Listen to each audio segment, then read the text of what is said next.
Let's have durian. See? Makain ba kayo ng durian? Oh, sorry. This is it. The durian.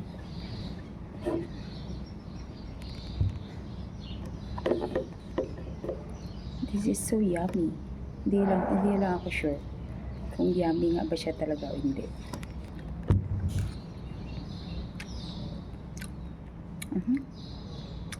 It's so creamy.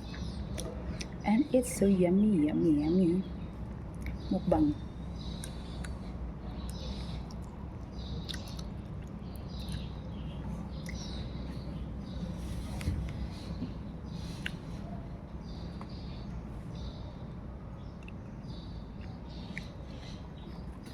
Sarap, guys. My favorite. Hindi naman siya ganun kaano. Hindi siya ganun kamoy. Hindi ganun katapang yung amoy niya.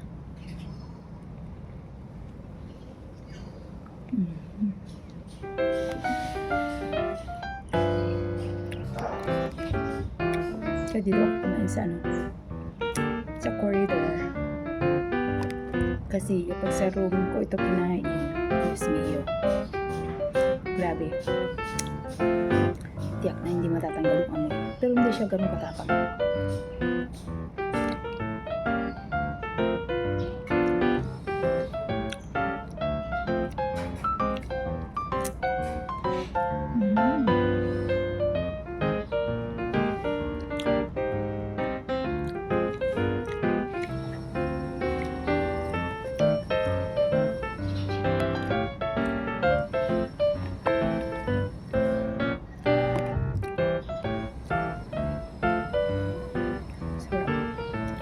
Pero mas masarap po ito, hindi pa siya ganun ka-creamy.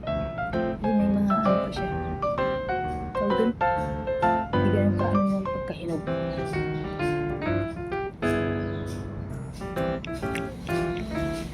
Hindi ganun kaganda ang pagkahinog.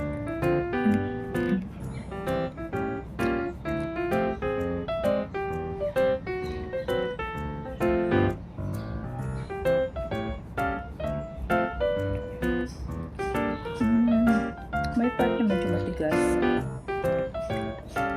Masarap sa durian pag yung pag kinain mo tapos sobrang siya, lambot, yung as in creamy siya.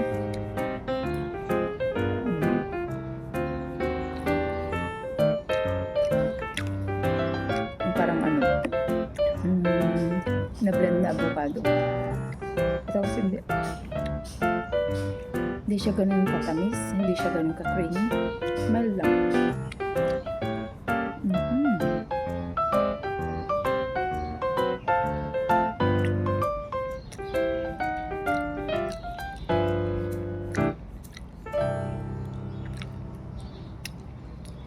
Actually, itong durian na to binigay pa sa akin ni Marie Carlos Saturday. Kaya lang, hindi ko agad kinain kasi kita ko na parang hindi siya ganun kalambot pa. Binigay din sa kanya ng kasama namin na isa, kasama namin dito. I-try niya daw din tikman pero hindi niya daw malunok-lunok kaya binigay niya sa akin.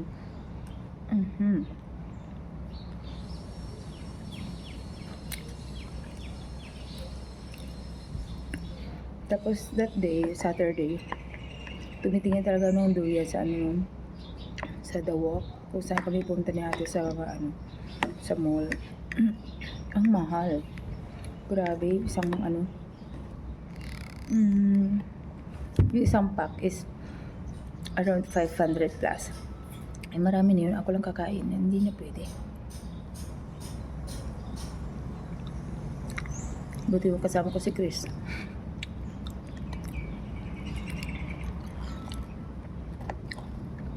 Takam din sa durian yun.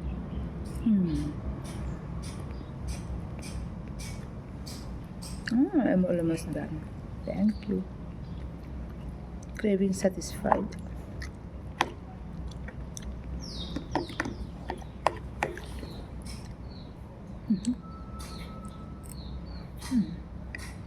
Parang pagkakain talaga ako nito, ayaw ko nang nahawakan kasi Ang hirap patanggal yung amoy sa kamay. Kahit anong hugas. Hindi ka agad natatanggal. Takes time talaga.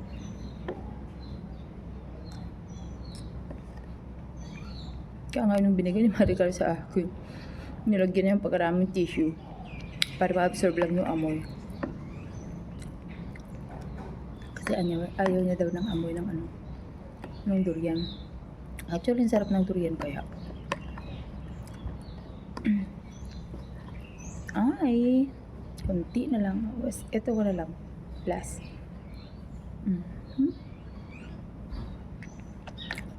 So yummy.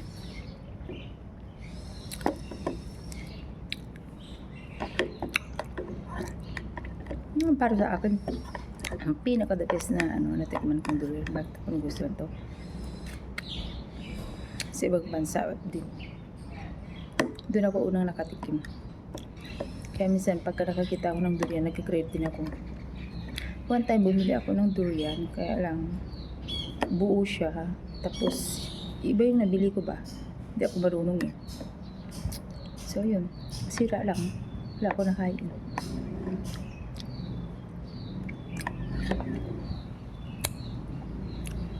Gusto kong kainin yung laman ng buwan. Malambot ba yung buto? Ay, ang lambot ng buto niya.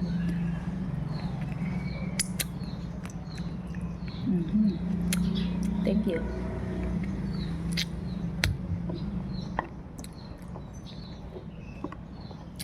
Meron pa eh. Kaya sinisimot niya ang laman ng topper.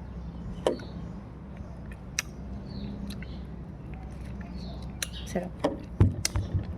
Ay, thank you.